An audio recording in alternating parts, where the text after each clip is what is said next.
تو سر یہ ہے کہ ہم اہل سنت والجماعت سے تعلق رکھتے ہیں، ہوں تو ہمارا ایمان ہے، عقیدہ ہے، نظریہ ہے۔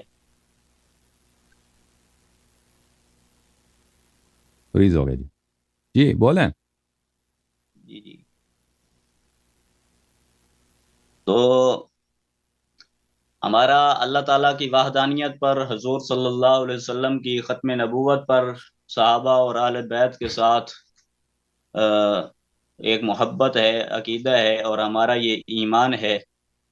تو آپ بھی یقیناً محبان علی اور محبان اہل بیت میں سے ہوں گے۔ تو جیسے آپ حضرات ان سے محبت کرتے ہیں، اور ہم صحابہ کرام اور آپ صلی اللہ علیہ وسلم کے ساتھ آپ بھی اور ہم بھی محبت کرتے ہیں، تو ہم تو کوشش کر رہے ہیں کہ ان کے جیسی ہماری زندگی ہو اور ان کی طرح ہمارا طرز عمل ہو۔ تو سوال یہ ہے کہ آپ ماشاءاللہ اہل تشیع کے عالم دین ہیں، تو آپ پھر حضور صلی اللہ علیہ وسلم اور حضرت علی اور دیگر ائمہ حضرات کے مطابق اپنی لباس اور وضع قطع کیوں نہیں بنا رہے؟ ہم اپنا لباس کیوں نہیں پہن رہے نبی صلی اللہ علیہ وسلم ہاں جیسا؟ جی، ہاں جی، یہ وہ شخص کہہ رہا ہے جس نے وہ ٹوپی پہنا ہے جو سندھ میں ہندو بھی پہنتے ہیں، ٹھیک ہے نا؟ جی اور وہ شلوار قمیض پہنا ہے جسے نبی صلی اللہ علیہ وسلم نے کبھی بھی نہیں پہنا. کبھی بھی نہیں۔ تو آپ سے میرا سوال یہ ہے کہ آپ آپ سن مجھے لو. بتا دیں کہ حضرت اب علی میں اور اپنے دیگر لباس کے متعلق ائمہ نے اور حضور صلی اللہ علیہ وسلم نے کون سا لباس پہنا ہے؟ میں آپ کو بتا دیتا ہوں.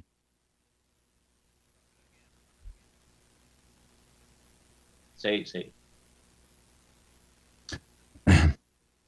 دیکھیں، رسول اللہ صلی اللہ علیہ وسلم کا جو لباس تھا اکثر طور پہ وہی احرام والا لباس ہے. یہ احرام میں جو لباس پہنا جاتا ہے یہ یعنی کندھے پہ ایک کپڑا ڈالتے ہیں اور ایک دھوتی کمر میں ہوتی ہے، ایک کو ازار بولتے ہیں، ایک کو معذر بولتے ہیں. یہ اکثر رسول پاک صلی اللہ علیہ وسلم کی لباس یہی ہوتی تھی. وہ سر مبارک پہ کبھی کبھی دستار پہنتے تھے یعنی امامہ پگڑی، اور کبھی امامہ پگڑی نہیں پہنتے تھے، کبھی تیلسان بولتے ہیں جس کو ایک کپڑا ہوتا ہے جیسے سعودی عرب میں مولوی پہنتا ہے نا تیلسان، ایک کپڑا ڈالتے ہیں سر پہ، صحیح اس طرح پہنتے تھے. صحیح. اور اس کے علاوہ رسول پاک صلی اللہ علیہ وسلم کی زندگی مجھے یاد پڑتا ہے انہوں نے برنس بھی پہنا ہے. برنس ایک عرب کا خاص قسم کا لباس ہوتا ہے جس کو سیا جاتا ہے، جس کی سلائی ہوتی ہے. اور کبھی کبھار وہ قمیص بھی پہنتے تھے اور کبھی ابا بھی پہنتے تھے. لیکن اکثر ان کا لباس کیا ہوتا تھا؟ اکثر روایات میں یہی ملتا ہے کہ ان کا لباس شریف دھوتی اور ایک ازار اور ایک معذر ہے. تو یہ لباس، اس کا پہننا، اسی طرح پہننا، کیا یہ اہل بیت علیہ السلام نے حکم دیا ہے کہ تم رسول پاک صلی اللہ علیہ وسلم جیسا لباس پہنو؟ تو اہل بیت طاہرین علیہم الصلوۃ کا فرمان یہ ہے. یہ کسی اور مقصد سے آئے تھے میرے محترم ناظرین، یہ اپنا مقصد چینج کر رہے ہیں. یہ اس مقصد سے نہیں آئے تھے. یہ علامہ فاروقی صاحب، میں آپ کو بتاؤں کہ یہ لباس کے متعلق یہاں پہ سوال کر رہے ہیں. یہ لوگ ادھر آ کے ڈر جاتے ہیں. جو میں نے سوال کیا ہے یہ آتے ہیں ادھر سے اپنے ہمارے ساتھیوں کے ساتھ، اب مجھے بات کرنے دیں، اور اپنے لوگوں کے ساتھ یہ طے کرتے ہیں میں وہاں جا کے ابوبکر عمر کا اسلام ثابت کروں گا. جب ادھر آ جاتے ہیں نا وہ ڈر جاتے ہیں، تو پھر کہتے ہیں آپ نے لباس یہ کیوں پہنی. وہ ہمیں پتہ ہوتا ہے. یہ بہت دفعہ ہو چکا ہے یہاں پہ کہ مولوی حضرات کچھ کہتے ہیں، وہ وقت لیتے ہیں اس لیے کہ ہم ابوبکر عمر کا اسلام ثابت کریں گے، پھر ادھر آتے ہیں کہتے ہیں آپ نے لباس کیوں پہنی. جی جی، ابھی مجھے بات کرنے دیں. آپ کی آواز بہت کم آ رہی ہے بھائی، آپ کا مائکروفون کو کچھ ہو گیا. یہ کتاب وسائل الشیعہ لتحصیل مسائل الشریعہ الجزء الخامس عشر، تالیف شیخنا الحر العاملی رحمۃ اللہ علیہ.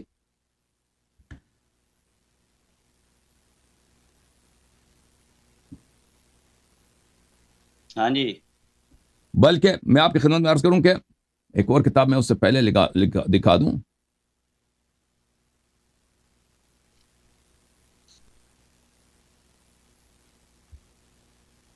بلکہ جلد نمبر 5 دیکھیں، اس کا جلد نمبر 5 ہے، کتاب ہے وسائل الشیعہ کی.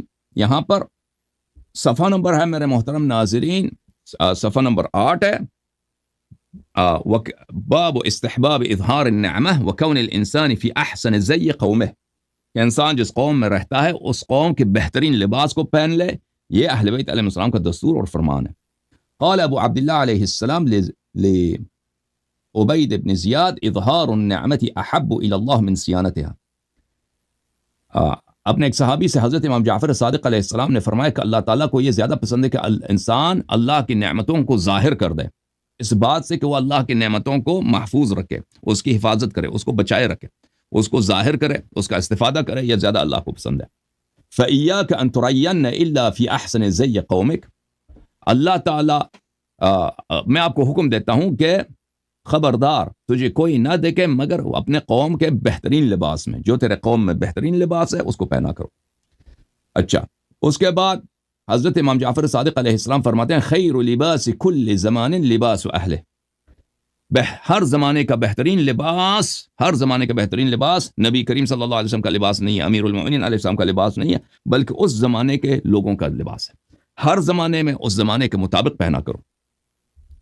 یہ کتاب ہے الاصول من الکافی للکلینی رحمۃ اللہ علیہ، جزء اول، چاپ دار الکتب الاسلامیہ۔ یہاں پر سیرت الامام فی نفسی وفی المطعم والملبس، امام علیہ الصلاۃ والسلام کا سیرہ اپنے کھانے میں اور ان کے لباس میں۔ یہاں پر روایت ملاحظہ فرمائیے کہ کسی شخص نے حضرت امام جعفر صادق علیہ السلام سے کہا کہ امیر المؤمنین علیہ الصلاۃ والسلام کوئی اور طرح کے لباس پہنتے تھے اور آپ اور طرح سے لباس پہنتے ہیں، آپ نے اپنے جد کے لباس جیسا نہیں پہنتے۔ فرمایا ان علی ابن ابی طالب علیہ السلام کان یلبس ذلك فی زمان لا ينکر علیہ ولو لبس مثل ذلك اليوم شہر به، امیر المؤمنین علیہ السلام جس زمانے میں وہ اس طرح کا لباس پہنتے تھے اس زمانے کے لیے وہی مناسب تھا۔ اگر امیر المؤمنین علیہ السلام آج ہوتے، اسی زمانے کا لباس آج پہنتے، ان کے لیے لوگ کہتے ہیں کہ یہ عیب کا لباس ہے، انہوں نے معیوب لباس پہنا ہے، اچھا لباس نہیں پہنا۔ اور سن لیں بھائی، علامہ صاحب آپ سن لیں، خیر لباس کل زمان لباس اہل، ہر زمانے کا بہترین لباس اور زمانے کی لوگوں کی لباس ہے۔ اوکے، آپ خود نے آپ نے جو ٹوپی پہنی ہے، اب اپنی حلیہ بھی آئینے میں دیکھو نا، آپ نے جو شلوار قمیض پہنی یہ رسول اللہ صلی اللہ علیہ وسلم کی لباس ہے یا یہ تو ہندوؤں کی لباس ہے؟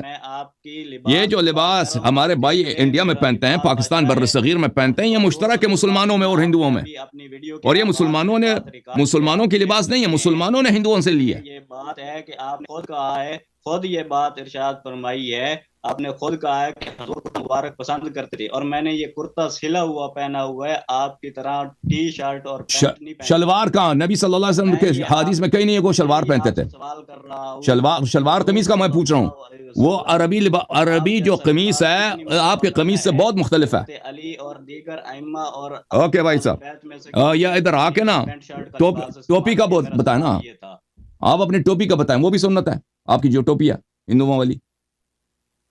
انڈیا کے گجرات میں جائیں یہی ٹوپی ہوتی ہے نا، میں یہ مرہٹوں والی جو ٹوپی آپ نے لگائی ہے سر پہ۔ میں اس پہ آتا ہوں، آپ کو جواب دیتا ہوں، آپ جو میں نے آپ کو سوال کیا ہے آپ اس کا جواب دیں۔ میں نے دے دیا نا، میں نے احادیث دکھا دی، آپ کو سمجھ ہی نہیں آئی۔ اوکے، تھینک یو سر، اللہ آپ کو جزائے خیر دے۔ اوکے بھائی، یہاں پہ ہم نے اس لیے میں ادھر نہیں آتا کہ آپ لوگ میں کہہ دیں کہ آپ کا لباس اس کی، میں اپنے آپ کو ذات کا دفاع کروں۔ میں ہمیشہ کہتا ہوں میں برا آدمی ہوں، تم کہہ دو نا اللہ یاری برا ہے، میں مان لیتا ہوں میں برا ہوں۔ تم کہہ دو اللہ یاری کافر ہے، میں مان لیا کافر ہے۔ تم ابو بکر عمر کا اسلام ثابت کرو، تم اپنا مذہب ثابت کرو، ٹھیک ہے نا؟ خود ہندوؤں والی مرہٹوں والی ٹوپی لگا کے آئے ادھر گجرات والوں کا، ٹھیک ہے نا؟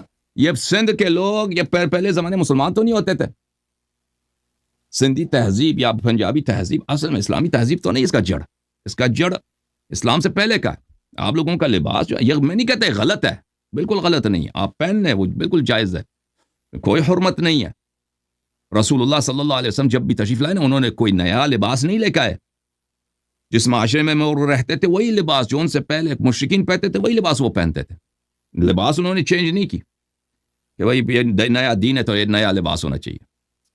انہوں نے کوئی سلائی کا، کلودنگ کا یا فیشن کا کوئی انڈسٹری نہیں لے کے آئے تھے، کپڑے ان کے وہی تھے جو ان سے کافر بھی پہنتے تھے، وہ وہی پہنتے تھے صلی اللہ علیہ وسلم۔ رسوم الرواج لباس کے انہوں نے چینج نہیں کی، وہی عربوں کے تہذیب پہ چلتے تھے۔ اور اہل بیت علیہ السلام نے فرمایا کہ یہ آپ کے لیے ضروری نہیں ہے کہ آپ اسی طرح لباس پہن دیں، وہ رسول پاک صلی اللہ علیہ وسلم کا لباس آج کوئی پہنتا بھی نہیں ہے، کوئی پہن بھی نہیں سکتا۔ اگر وہ بہت ہی سادہ لباس ہے، اس طرح کوئی پہن لینا تو لوگ اس کو عجیب نظروں سے دیکھیں گے، کیونکہ وہ اکثر دھوتی پہنتے تھے، دھوتی اور ایک قمیض بھی نہیں پہنتے تھے، ایک کپڑا کاندھے پہ ڈالتے تھے۔